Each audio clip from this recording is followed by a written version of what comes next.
मान और सम्मान के योग मेरे दादा तुल्य, मेरे पिता तुल्य बुजुर्गों, नौजवान साथियों, हिंदुस्तान की देवी मेरी माता, मेरी बहनों और देश का भविष्य प्यारे बच्चों, पत्रकार और छायाकार बंधुओं, सबसे पहले तो मैं अपनी तरफ से और नौजवान साथियों की तरफ से आप लोगों को विश्वास दिलाना चाहता हूं कि इस लड़ाई में, इस संघर्ष में युवा साथी आप लोगों के साथ कंधे से कंधा, कदम से कदम मिलाकर के चलते हैं।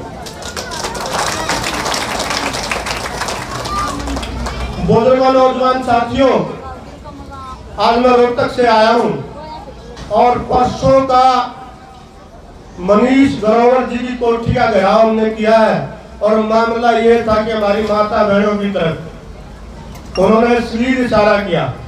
मैं आप लोगों को बताना चाहता हूं और इस मंच के माध्यम से केंद्र की मोदी सरकार को भी ललकारना चाहता हूं कि मोदी जी, ये किसान सिर्फ अन्न पैदा करने का काम नहीं करता, इस देश का पेट भरने का काम ही नहीं करता, बल्कि ये हमारी माता बहनें बैठी है, ये इस देश के लिए, इनकी रक्षा के लिए शेर पैदा करने का काम करती है।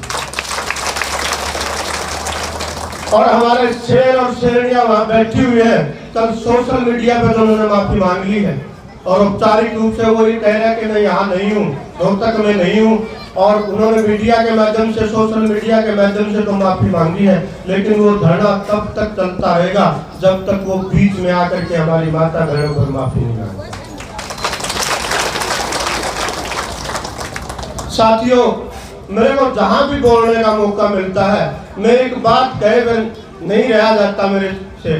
मेरा एक साथी शुरू से, जब से ये आंदोलन शुरू हुआ है, शुरू से टिगरी बॉर्डर पर बैठा हुआ है और जब ये 26 जनवरी का वाक़ा हुआ तो उसकी मां ने कहा मेरे को, बेटा मारे तो फोन कौन उठांदा और ना बरामदा और देश में हाहाकार मैत्री है, एक बार तारा फोन उठा लेगा, एक बार न्यूज तो देख लो मेरा बेटा किस हालात में है। तो साथियों, मैंने उसके पास फोन किया, उन्होंने फोन नहीं उठाया, लेकिन बार बार फोन करने के कारण उन्होंने फोन उठा लिया और फोन उठाते उन्होंने ये कहा, भाई मैंने बेरा है, मेरी माँ ने कहा होगा घर बुलाते होंगे मैंने, क्योंकि देश में हाहाकार मातरी, मेरी माँ, मेरे पास इतना टाइम नहीं हूँ तन्ना भी कहूँ, और मेरी माँ ने भी बता दिए और सारा गांव ने बता दिए, चाहे तो दिल्ली तक खबर खास आओगी, नहीं तारा बेटे की लाश आओगी।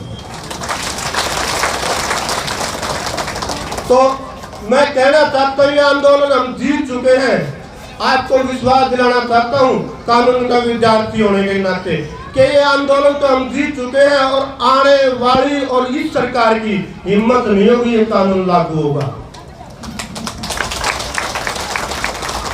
अब ये लड़ाई सिर्फ काले कानूनों को वापस करवाने की हमारी लड़ाई नहीं, ये लड़ाई हमारे मान, सम्मान, स्वाभिमान और पगड़ी की लड़ाई बन चुकी है और ये लड़ाई हम जीत कर ही दम लेंगे। लेकिन मैं आपसे प्रार्थना करना चाहता हूँ, विशेषकर नौजवान साथियों से, भाई शांति बनाए रखना और शांति से अपना प्रदर्शन करना है, चाहे कितनी ही लंबी लड़ाई चले, हम जीत कर ही घर आएंगे, ये मैं आपको विश्वास दिलाना चाहता हूँ।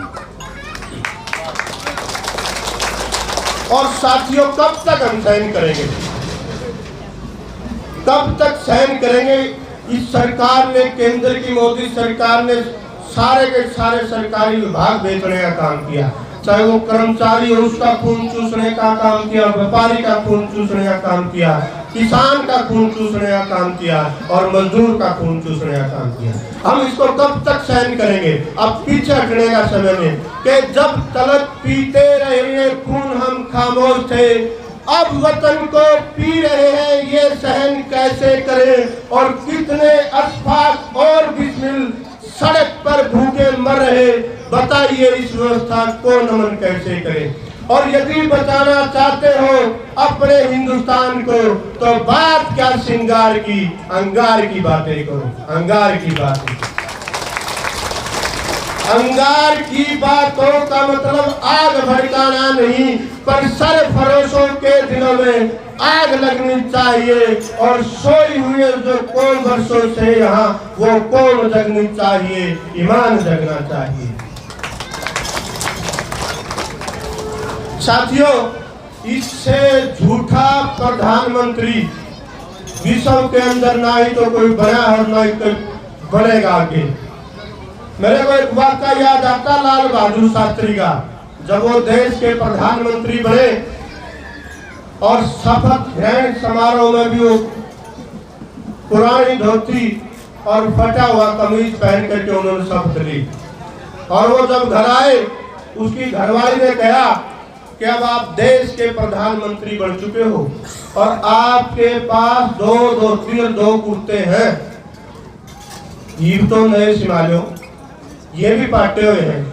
तो लाल बहादुर शास्त्री ने कहा था, बुजुर्गों नौजवान साथियों, कि जब तक मेरे देश का किसान मजदूर फटी हुई धोती और कपड़ों में रहता है तो मेरा हक नहीं बनता नए कपड़े और धोती पहनने।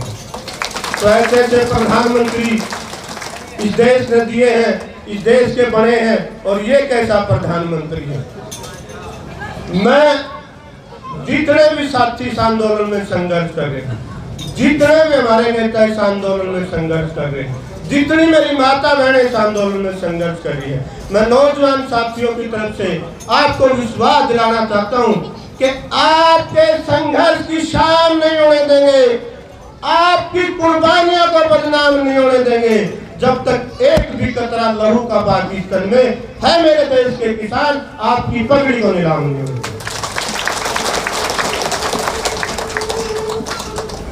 साथियों, मुझे इस बात का बड़ा दुख रहेगा कि जब चौधरी छोटू राम जैसे नेताओं ने, चौधरी देवीलाल जैसे नेताओं ने, चौधरी महेंद्र सिंह टकैत जैसे नेताओं ने, चौधरी चरणजीत सिंह जैसे किसान नेताओं ने किसानों के लिए संघर्ष किया और किसानों के लिए आंदोलन लड़े। हम उस आंदोलनों में हिस्सा नहीं ले सके क्योंकि उस टाइम हम पैदा नहीं हुए थे। हमें इस बात का बड़ा दुख रहेगा और आज इस बात का हमें बड़ा फख्र है कि किसानों के लिए संघर्ष मेरे बांगर के बुजुर्ग नौजवान साथी, मेरी माता बहनें कर रही है। और इस आंदोलन में लगातार 6 महीने से हम डट कर इनके साथ कंधे से कंधा मिला करके काम कर रहे हैं। हम नौजवान साथियों को इस बात का बड़ा फख्र है। और इस देश के लिए साथियों, इस देश के लिए भगत सिंह, चंद्रशेखर, अशफाक उल्लाह खान जैसे लोगों ने शहादत दी थी आजादी के लिए कि हमारा देश आजाद होगा। और इन शहीदों के सपने थे इस देश के लिए कि आजादी के बाद भारत का किसान खुशहाल होगा, मजदूर किसान खुशहाल होगा और भारत के हर नागरिक को रोटी, कपड़ा और मकान, शिक्षा, सुरक्षा और सम्मान की गारंटी होगी। और भारत का हर नागरिक जात पात और धर्म की राजनीति से ऊपर उठ करके आजादी की हवा में खुली सांस ले सकेगा। लेकिन साथियों, हमारे शहीदों की आत्माएं रो रही, वो शहीद जिन्होंने देश के स्वतंत्रता संग्राम में अपनी जान की बाजी लगा दी, उनकी आत्माएं रो रही है। इस मोदी ने देश का ऐसा हाल बना दिया, सब कुछ बेच बेच करके इस देश को नीलाम करना चाहता है।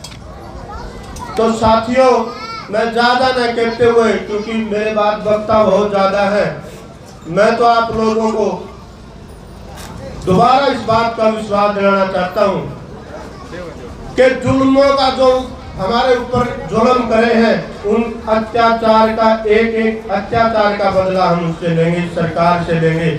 और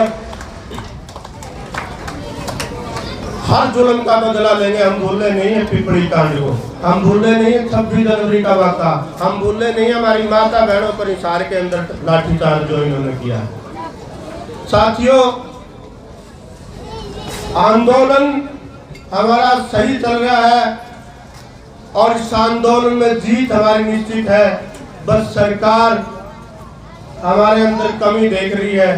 कोई ऐसा काम मत कर देना कि हमारे आंदोलन को बदनाम करने में सरकार सफल हो।